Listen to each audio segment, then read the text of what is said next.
नमस्कार, मैं हूं आपके साथ जीनत सिद्दीकी। देश में कोरोना केसेस काफी बढ़ रहे हैं, ऐसे में मास्क सबसे बड़ा हथियार है। हम आपसे बार बार अपील करते हैं कि आप मास्क पहनिए। इसको लेकर न्यूज़ 18 ने एक मुहिम भी शुरू की हुई है, #मास्क पहनो इंडिया। आप खुद से ये प्रण लीजिए कि जब तक ये महामारी है आप मास्क नहीं उतारेंगे। और सुबह की जो बड़ी खबरें हैं वो भी आपको दिखा दे तो प्रधानमंत्री मोदी जो आज हैं वो किसानों को सम्मान निधि के तौर पर उनके खातों में रुपए ट्रांसफर करेंगे। दूसरी बड़ी खबर, आज़ादी के 75 साल पर अमृत महोत्सव के तहत सीएम योगी और राज्यपाल आनंदीबेन काकोरी के शहीदों को नमन करेंगी।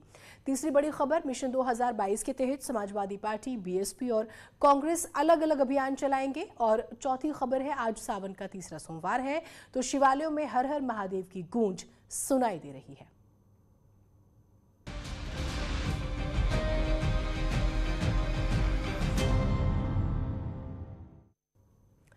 स्वतंत्रता संग्राम के ऐतिहासिक दिन काकोरी कांड की अगर हम बात करें तो 96 साल पूरे हो चुके हैं।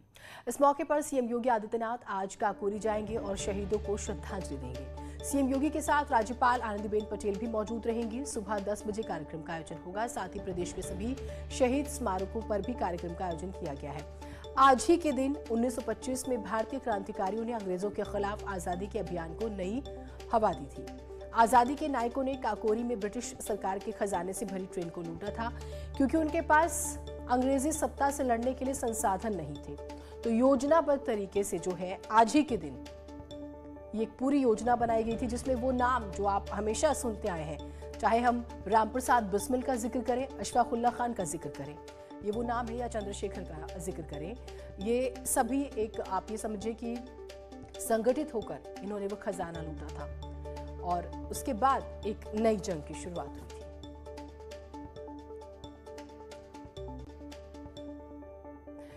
काकोरी कांड के बाद 9 अगस्त का दिन भारतीय इतिहास में अमर हो गया। इसी दिन 1942 में अंग्रेजों भारत छोड़ो आंदोलन की गूंज उठी। अगस्त क्रांति के 79 साल पूरे होने पर सीएम योगी ने ट्वीट कर अमर शहीदों को नमन किया। सीएम ने ट्वीट किया, अंग्रेजी शासन की बर्बरता के खिलाफ संपूर्ण देश में जनचेतना का प्रवाह करने वाली अगस्त क्रांति नाम से प्रख्यात भारत छोड़ो आंदोलन की 79वीं वर्षगांठ पर स्वतंत्रता संग्राम के अमरवीर सेनानियों को विनम्र श्रद्धांजलि। ऋषभ हमारे साथ हमारे सहयोगी जुड़े हुए हैं। ऋषभ, बेहद ही महत्वपूर्ण ये आज का दिन है और जो कार्यक्रम बीजेपी कर रही है शहीदों को सम्मान एक तरह से, आप इस वक्त कहां पर हैं और जरा बताइएगा कार्यक्रम कब तक शुरू होगा? जीनत, देखिए इस वक्त मैं काकोरी शहीद स्मारक पर हूं। एक पार्क है यहाँ पर, बहुत अच्छा स्मारक सरकार ने बनवाया है और वहाँ पर ही आज ये शहीद स्मारक पर शहीद के जो परिवार हैं शहीदों के, उनका सम्मान किया जाएगा। यहाँ पर किस्सा गोई की जाएगी काकोरी ट्रेन एक्शन की पूरी।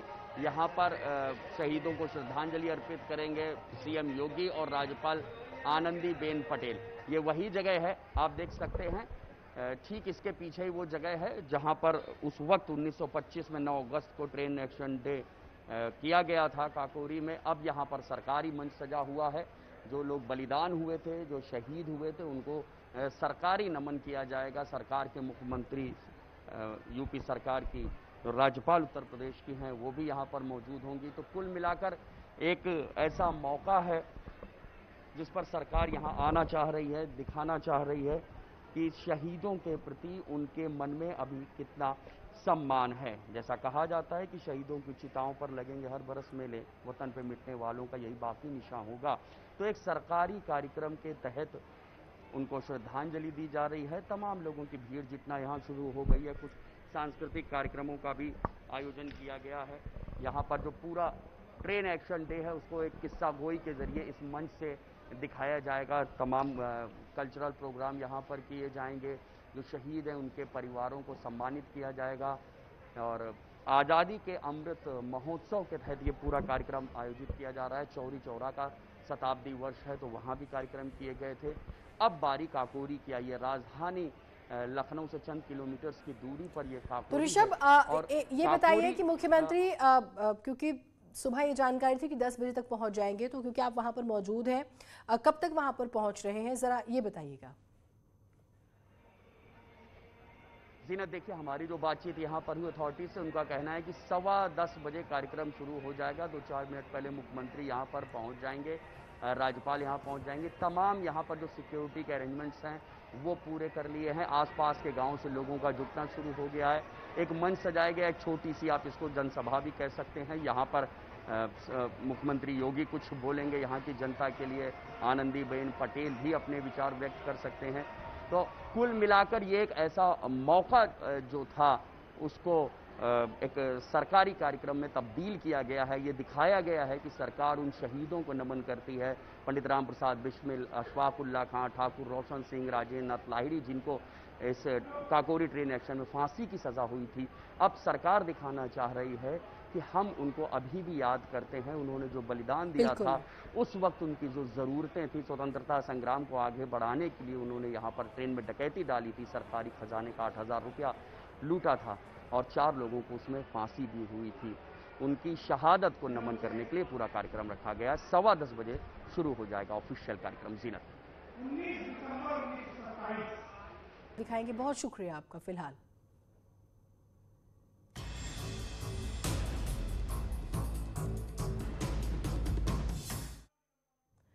प्रधानमंत्री मोदी आज किसान सम्मान निधि के तहत करीब 9 करोड़ 75 लाख से ज्यादा किसानों को 19,500 करोड़ रुपए की राशि देने वाले हैं। पीएम मोदी वीडियो कॉन्फ्रेंसिंग के जरिए किसानों को 9वीं किश्त जारी करेंगे। इस कार्यक्रम में कृषि मंत्री नरेंद्र सिंह तोमर भी शामिल रहेंगे। पीएम किसान योजना के तहत लाभार्थी परिवारों को 6,000 रुपए हर साल की जो है आर्थिक मदद देते हैं। 2,000 रुपए की किश्त साल में 3 बार जो है वो दी जाती है। इस योजना के तहत अब तक तकरीबन 1 करोड़ 38 लाख ये जानकारी जो आ रही है, काफी बड़ी रकम जो है किसानों को दी जा चुकी है। तो प्रधानमंत्री किसान को सौगात देने वाले हैं, जिसका हम जिक्र कर रहे हैं थोड़ी देर में ही।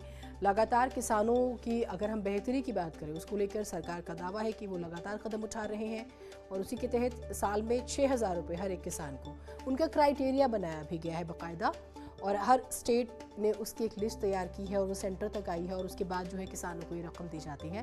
तो एक तरह से मदद के तौर पर भी इसे देखा जाता है। तो आज जो है तकरीबन आप इसे 20,000 करोड़ रुपए मान के चलिए, 9 करोड़ 75 लाख किसानों को इसका फायदा मिलेगा। तो तकरीबन 20 करोड़ से ज़्यादा की ये रकम हो जाती है। 19,500 करोड़ रुपए ये कहा जा रहा है कि ये किसानों के खातों में दिए जाएंगे।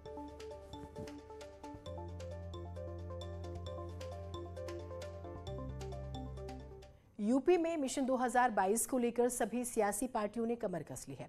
कांग्रेस अगस्त क्रांति का नाम लेकर सरकार के खिलाफ हल्ला बोलेगी, तो समाजवादी पार्टी पिछड़ा वर्ग सम्मेलन के जरिए बीजेपी सरकार के खिलाफ अभियान चलाएगी और बीएसपी अपने प्रबुद्ध सम्मेलन को आगे बढ़ाते हुए अमरोहा में सम्मेलन करेगी। आज बीएसपी के महासचिव सतीश चंद्र मिश्र सम्मेलन को संबोधित करेंगे।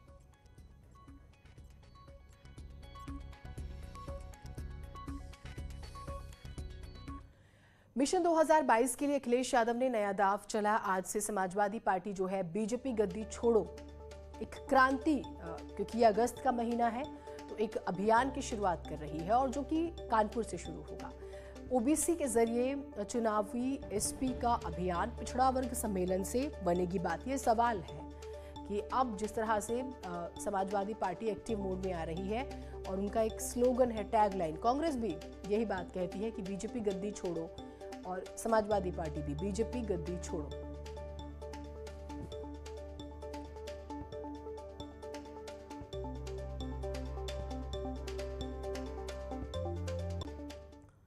मिशन 2022 की तैयारी में कांग्रेस आज से यूपी में प्रदर्शन कर रही है और उनका भी जो कार्यक्रम है बीजेपी गद्दी छोड़ो। सभी विधानसभाओं में कांग्रेस का प्रदर्शन है। 2 दिन का ये मुख्य तौर पर कार्यक्रम है, 9 और 10 अगस्त का। 403 विधानसभाओं में कांग्रेस के जो तमाम नेता हैं वो मार्च निकालेंगे, प्रदर्शन करेंगे सरकार के खिलाफ।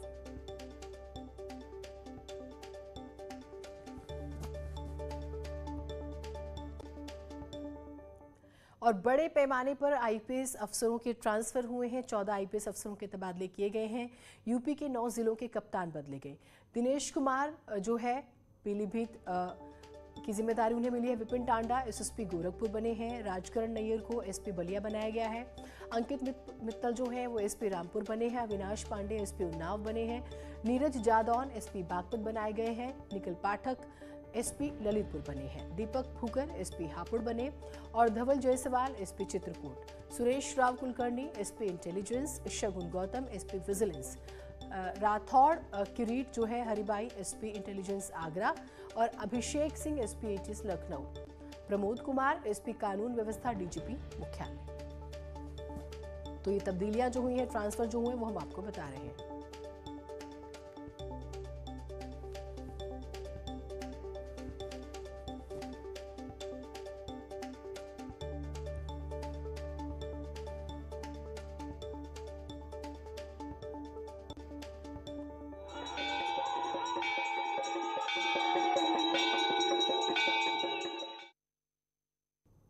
आज सावन का तीसरा सोमवार है। बाबा विश्वनाथ से लेकर सोमनाथ तक हर छोटे बड़े शिव मंदिर में श्रद्धालुओं का तांता लगा हुआ है।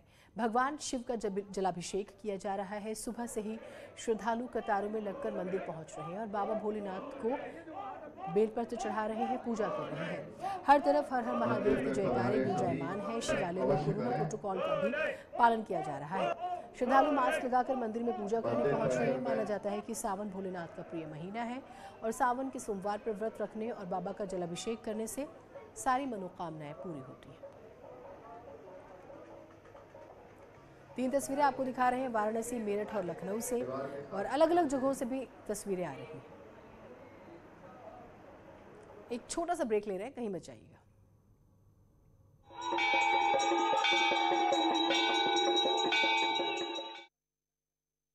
साड़ी तो कभी लहंगे में दिखाई दे रही हैं। भारतीय हॉकी टीम ने किया एक और कमाल, वर्ल्ड रैंकिंग में पहली बार हासिल किया तीसरा पायदान।